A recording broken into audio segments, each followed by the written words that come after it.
I'm James Lynch, and this is my stock report for UFC 321, taking a look at the biggest winners and losers from the event.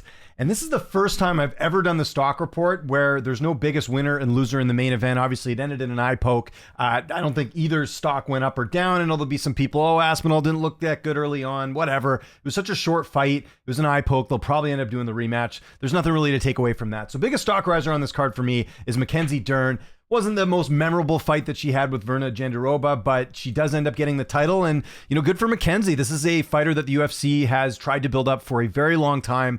Dern gets the title. This will be good for the division. She's marketable. She's obviously jiu-jitsu specialist. We saw a little bit of everything in this fight, and I just think that the fact that she won the title, the UFC will probably try and give her a bit of a push. I know it's been a division that Wei Li hadn't been very active. I'm sure Wei Li's, it sounds like she'll be coming back, or maybe she's not. I don't know what's going to happen with the future of the division, but the UFC's got to be happy they have an American as the strawweight champion. They can sort of build around that a little bit. So this was very big for Mackenzie Dern. I'm not even necessarily talking about the performance. I did think she edged out the fight. It was close. I just think because she is the champion, so automatically her stock goes up because of that, but also because it does seem like the UFC is behind Mackenzie Dern. So that will play a role into this as well. I think we still forget she's only 32 years old. So lots of room for growth there for Mackenzie Dern. Biggest stock riser on this card, and a card that I'll be honest, this wasn't a great event. There's a few other things, but that happened on this card, which we'll get into in a sec. But I thought as far as pay-per-views go, one of the weaker ones. Okay, second biggest stock riser on this card. This is where I'm going to be taking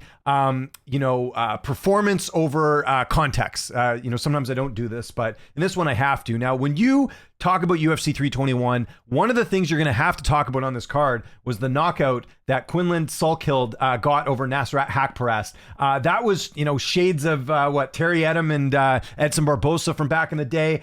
Just a really impressive head kick knockout from Salkilld, I should say. I know he was favored in the fight, but 25 years old, just coming in the UFC this year. This was the type of win that people are now going to be wanting to keep an eye on him going forward. The win over Nasrat, very good. I know Nasrat, I believe he's been finished before, but he's only been knocked out one time. So very impressive. You actually have to go all the way back to the fight with Drew Dober in 2020. He fought Dan Hooker and King Green, who've got some knockout power, didn't lose to them by stoppage. So this was a very big win for Salkilld, who, 25 years old, a guy that they can certainly build in the weight class. To me, I know, going in, there wasn't like a ton of hype or anything like that. This is just purely off the highlight reel finish. Because again, when you look back on this card, because like I said, it wasn't super memorable, you're going to be talking about this knockout. So Salkilld for me, second biggest stock riser on this card, just because, again, really took notice, and that knockout was everywhere. Haqparast was down for a while. I hope he's okay. It did seem like he came to and everything was all right after that. But huge win there for Salkilld. And I went with him over the next guy who also got an impressive finish, and that is Azamat Murzakanov. Right here, getting it done over Aleksandar Rakic. Now, in terms of significance, this was much bigger than the Salkilld, win, because of the fact that he's now in title contention. This was a huge victory. Think about it. He finished Aleksandar Rakic quicker than Yuri Prochazka did. And I know, maybe you're getting a different Rakic in this fight, but still, he's undefeated at 15-0. I underestimated him in this fight. I think a lot of people did. One of the big questions I had with him was, yes, he's getting these wins, but not over great opposition. To finish Rakic in the first round is a huge win, and hopefully this doesn't get overshadowed, because obviously there were so many other things on this card, but he's right up there now. Like, I wouldn't mind him and Yuri next, honestly, after this type of performance, depending on what's going on with Ankalaev. I know some people said Ankalaev and Yuri next. We'll see. We also got to figure out what's actually hhappening with the title now, especially with this no contest. We'll have to see what they end up doing with the heavyweight title and the light heavyweight title, I should say.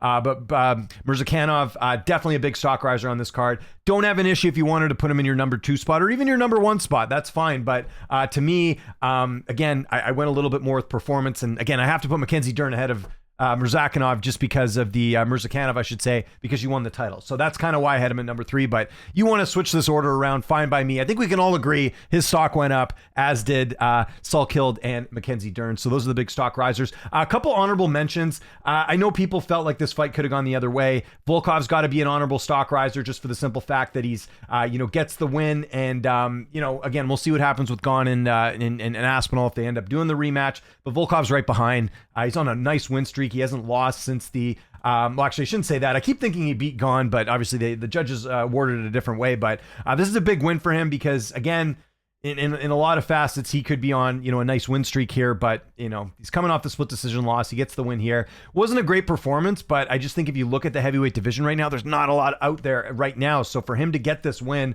for the judges to award it to him, his stock has to go up just for the simple fact that he's in a good placement in the weight class. And we saw, look, a lot of people felt like Cyril Gane didn't win that last fight. That earned him a title shot. The same thing here could happen for Volkov with him beating Jailton Almeida. So got to get him an honorable mention. Then the other honorable mention, how about Valter Walker, man? This guy keeps getting the heel hooks done.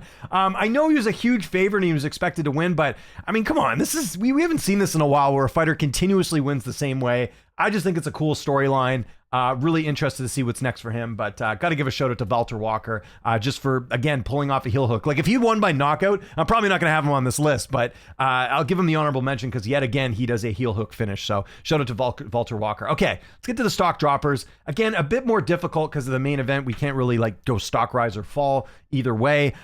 Biggest stock dropper in this card has to be Rakic for me. Again, odds were close going in. What did they have the odds at? They had Rakic, I think, as a slight favorite. Yeah, he was a minus 120. It's the optics, though, really, when it boils down to it. So Rakic, he's only 33, but you look at it there, he's now lost 4 in a row. Like, he's in the Jamal Hill territory right now as far as losses. He's losing to good guys, but he's still losing. And in 3 of those losses, they were stoppage losses. Now, I know one of them was an injury against Jan Blachowicz, but still, you get finished by Yuri, you get finished by Azamat in this spot. That's going to be tough to see where Rakic goes from here. And if you guys missed my interview with Jamal Hill yesterday, he's going to be out for a year. Otherwise, I would have said this is the fight to make, him and Jamal Hill. But if Hill's not back for a year, I mean, who knows if Rakic is even in the UFC next year by the time Hill's ready to come back. But yeah, tough loss there for Rakic. Just off the top of my head, I know they're coming off wins and losses, but wouldn't mind him and Johnny Walker, right? I don't think they've fought, so that would be kind of a fun fight if they wanted to do one next for Rakic. But yeah, he's the biggest stock dropper because had he won this fight, he would be back in the contenders conversation. He's not because of him losing, and he loses in the first round. Big stock drop there for Aleksandar Rakic. Okay, let's get to our other big stock dropper on this card, and it's got to be Jailton Almeida. And I know people will say, oh, he should have won or whatever. I mean, it was close. If you look at the significant strikes, though, actually, let's do that right now because I've seen a lot of people on my timeline being like, robbery. It was close, but if you look at it overall, Volkov outlanded him a ton. The thing that really boils down to me, 9 significant strikes in this fight. I know it's 3 rounds, but like, come on. Like, you potentially could have got, a title shot off this.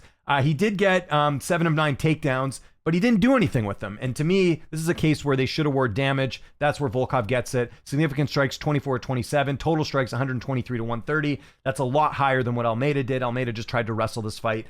You can't do that. I think he should go to 205. I think he'll have more luck in that weight class. That's also a weight class that, you could win or two, put you in a good spot. But Almeida's stock goes down just because, I know he wasn't, I think he was a slight underdog. Or no, he's the favorite in this fight. So even more his stock goes down. Yeah, he was minus 190. Supposed to win.